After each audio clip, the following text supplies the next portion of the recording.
Radio Sucesos 101.7 FM presenta su noticiero Sucesos con Milton Pérez y Verónica Larrea. Un periodismo libre para una democracia plena.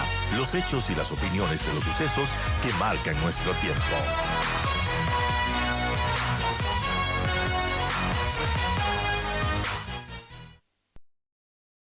Y yo saludo a María Paula Romo, ex ministra de Gobierno. Doctora, gracias por acompañarnos. Qué gusto saludarla. En los últimos días se han producido estas revelaciones en el caso Encuentro. Ayer el general Arauz ha dicho que él no ha hablado con el expresidente Rafael Correa sobre ningún tipo de cosas. Él habla y niega estas transcripciones. ¿Usted qué le parece todo lo que se reveló estos días? Buenos días, Milton. Buenos días, Verónica. Qué gusto acompañarlos. En verdad, cada vez que la Fiscalía hace público un pedazo de cualquiera de estos casos, del caso Encuentro, del caso Metástasis, del caso Purga, cada vez que se hace público, tenemos una lista más de posibles delitos, de posibles procesos judiciales, que realmente es escandaloso, pero insisto en que es bueno para el país este baño de verdad. El general Arauz no dijo en el video que publicó ayer que no ha hablado con Correa. Lo que dijo es que ha hablado con muchas fuerzas políticas. Creo que hay que escucharle con especial Que él no le ha propuesto la detenimiento. candidatura que otros sí le han propuesto. Ajá. Eso dijo, que muchos le han propuesto. No dijo que no habló con Correa, no Ujú. dijo que no le puso esta condición, no lo ha negado. Más bien me parece que ha sido muy cuidadoso en lo que dice y lo que no dice. Volvió a atacar al embajador Fitzpatrick, cosa que replicó Correa al promocionar el video de Arauz, pero ninguno de los dos han negado que conversaron entre ellos y tampoco Arauz ha negado que escuchó esas palabras de Correa y que las repitió. De hecho, me parece que en una declaración al diario Expreso hace 2 noches dijo: yo no acepté esa condición. Por lo tanto, existió el pedido de Correa. Arauz lo dice en un video que se encuentra con cadena de custodia en la Fiscalía General, y lo que él ha hecho el día de ayer es ridiculizar la transcripción, no negar que exista ese video o que lo haya dicho. De todas maneras, yo pediré formalmente tanto el documento cuanto el video al juez de la causa, porque creo que es algo sobre lo que se debe profundizar y que se tiene que aclarar. Es muy grave. Es Correa pidiéndole como condición, poniéndole como condición a un posible candidato un plan para asesinar adversarios políticos, porque hay que decirlo con todas sus letras. Eso es lo que le dice en este pedido. Le dice: yo quiero ver presos, le da una lista de nombres, el presidente Moreno, su esposa, un grupo de ministros, para luego armar un motín. Y ahí colocan los policías de la transcripción 3 asteriscos, que es el código cuando no es posible comprender lo que se dice en el video, pero creo que es importante que escuchemos el video para saber lo que está pasando en realidad. Es gravísimo el tema de fondo. Lo que implica es que Correa es capaz de pedir como condición a sus candidatos esta venganza política, incluyendo la orden o las condiciones para asesinar a alguien.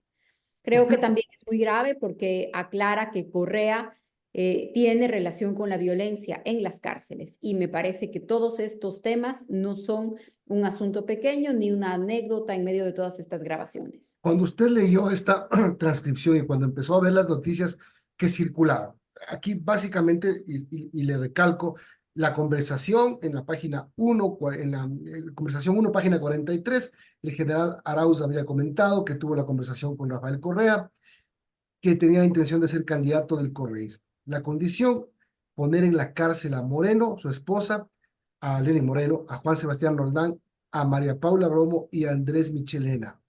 Armar un amotinamiento para que se produzcan asesinatos. ¿Cómo lo tomó cuando usted se enteró de esto?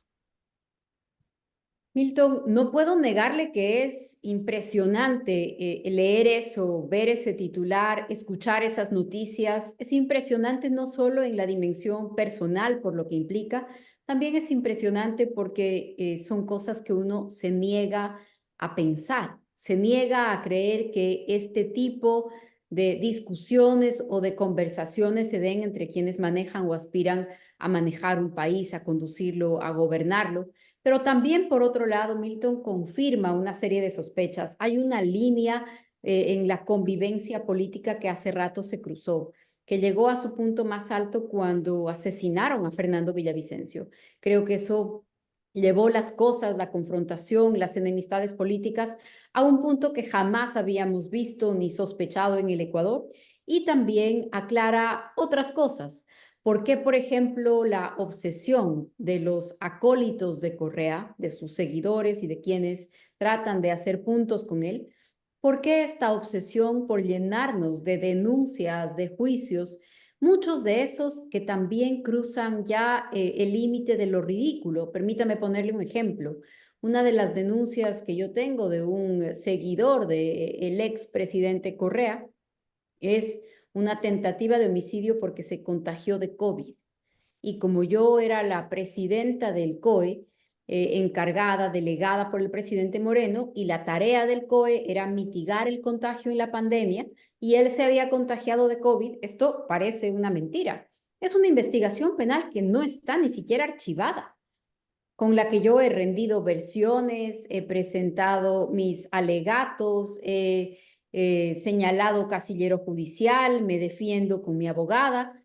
Imagínese ese tipo de denuncias, desde las más ridículas hasta las más serias, incentivadas por los seguidores de Rafael Correa y por una buena parte de sus legisladores. Aleaga, Jarrín, Urresta, esos son los promotores de ese acoso judicial. Y claro, cuando uno lee esto y dice, bueno, lo que requerían era ponernos o ponerme en la cárcel, no era importante por qué motivo ni por cuánto tiempo, porque este plan, un plan de crear un amotinamiento que termine con la vida de las personas señaladas por Correa, ese aparentemente era el plan. Y si se lo pidió a Arauz, pues seguramente lo ha sugerido, lo ha comentado con otros colegas, seguidores o aliados. María Paula, buenos días. Y la pregunta es ¿para qué? Si es que esto es verdad, esto que se revela en los chats del caso Encuentro, ¿para qué Rafael Correa querría tenerle a usted, a Lenín Moreno y otros opositores de RC en la cárcel? Bueno, yo no veo tanta pregunta, yo veo más respuesta, porque además lo siguiente que dice es para provocar un amotinamiento. El año pasado fueron asesinadas 400 personas en las cárceles, así que no es una exageración decir que eso es parte de un plan para asesinar a quienes Correa considera los responsables de no haber cumplido con su proyecto de gobernar el Ecuador 300 años. Bueno, en todo caso hay que ver qué pasa con las investigaciones. Yo quiero preguntarle, María Paula, lo que ocurrió esta semana en la Asamblea Nacional. Este juicio iniciado ya, porque prácticamente lo que pasó en la Comisión de Fiscalización es un anticipo de lo que será el juicio político, lo que será el juicio político a la fiscal general. Coincido, Milton, es una especie de adelanto de lo que preparan para la fiscal general. Si me permite ponerlo en contexto, como yo veo las cosas, como yo veo el escenario de lo que está sucediendo en el país, es que luego de años de preocupaciones, de presunciones, de sospechas, la fiscal, a través de las investigaciones de Metástasis, Purga, Plaga, nos mostró como país la conexión entre el crimen organizado y la revolución ciudadana, entre el crimen organizado y las más altas esferas del poder estatal, en la justicia, pero también en la legislatura y en otros sectores de los gobiernos locales. Entonces, el mostrarle esto a un país, por supuesto que altera este equilibrio que los criminales habían logrado o esta influencia que habían logrado, y pone de manifiesto una realidad durísima, una realidad gravísima para actores políticos como son los colegas de Ronnie Aliaga en este caso. Por lo tanto, me parece que en ese marco, eso que es lo más grave que está pasando en el país, el correísmo está desesperado por separar a la fiscal general no solamente del caso, sino de su cargo. Pero creo que están tratando de hacer ambas cosas.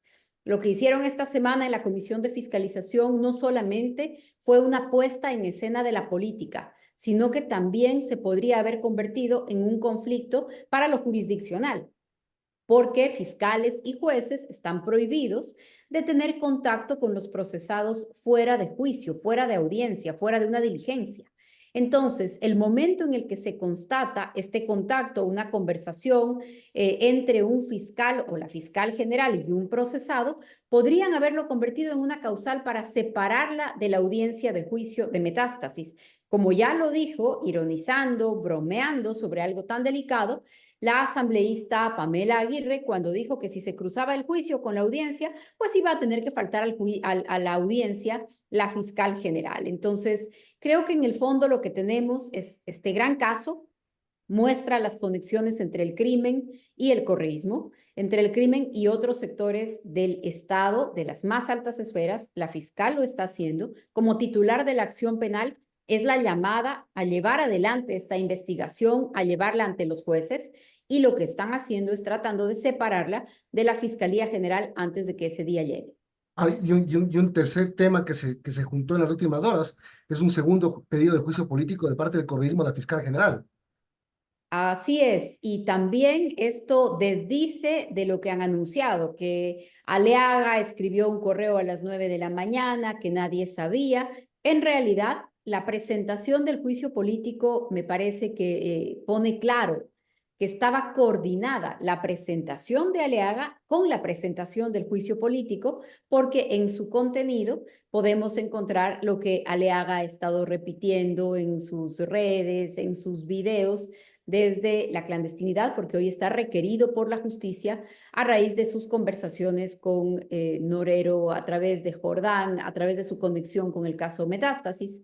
Así que creo que además de que el juicio complementa este ataque a la fiscal, también pone claro que la participación de un procesado, de un prófugo en la comisión de fiscalización estaba prevista y coordinada como parte de todo este ataque. Esto tendrá necesariamente que terminar en el Pleno de la Asamblea Nacional. Y ahí juegan los votos, porque a veces las leyes no se entienden, ¿no? Para sacar a la fiscal necesitas 70 votos. Para sacar a un ministro necesitas 92 votos. Es decir, es mucho más fácil sacar a un fiscal general que a un ministro de Estado. Eh, ¿Habrá los votos? ¿Qué va a hacer Construye con su bloque? eh, digamos, más que votar en contra si es que es del caso, pero ¿qué más? Para lograr conectar una defensa, sobre todo de la institucionalidad. Esto es clave, Milton, no es solamente la censura a la fiscal general lo que está en juego. Lo que está en juego es un tema de una institucionalidad y un mensaje también. Vivimos en un Ecuador en donde compiten, en donde combaten el gobierno estatal con el gobierno criminal. Esto lo estamos viendo en distintos países de América Latina. Ecuador no lo había vivido de una manera tan fuerte, tan evidente, nunca. Y en ese combate entre la organización criminal, la organización estatal, es muy grave que la Asamblea lo que haga es debilitar al Estado y a los aparatos de la fuerza pública, del imperio de la ley. Lo ha venido haciendo porque esto no está separado de la destitución y la censura de ministros de seguridad. Esto no está separado de las amnistías a quienes secuestran policías. Es un mensaje, pero que llegará a un momento muy sensible cuando pretendan poner a la fiscal general en el banquillo de los acusados para ser señalada por sentenciados cuyos delitos han sido probados por la justicia ecuatoriana. Entonces, no es solamente el resultado de la votación, es también todo lo que implica como mensaje institucional el poner a la fiscal general y lo que representa en este momento en el banquillo de los acusados. Construye ha tenido una posición muy clara desde el primer día. Ustedes recordarán que incluso esta fue nuestra principal crítica al acuerdo, a la alianza que se logró en la Asamblea Nacional entre el gobierno del correísmo y el Partido Social Cristiano. Construye defenderá la institucionalidad, el derecho y respaldará la tarea de la fiscal general. ¿Qué pasará? La verdad, yo he estado en la Asamblea como legisladora y como ministra y hasta que se cuentan los votos no hay cómo decir qué es lo que va a pasar. Sin embargo, si ADN y Partido Social Cristiano se mantienen en su palabra, en lo que han anunciado de que no censurarán a la fiscal, entonces sería de esperar que esa censura no se va a dar.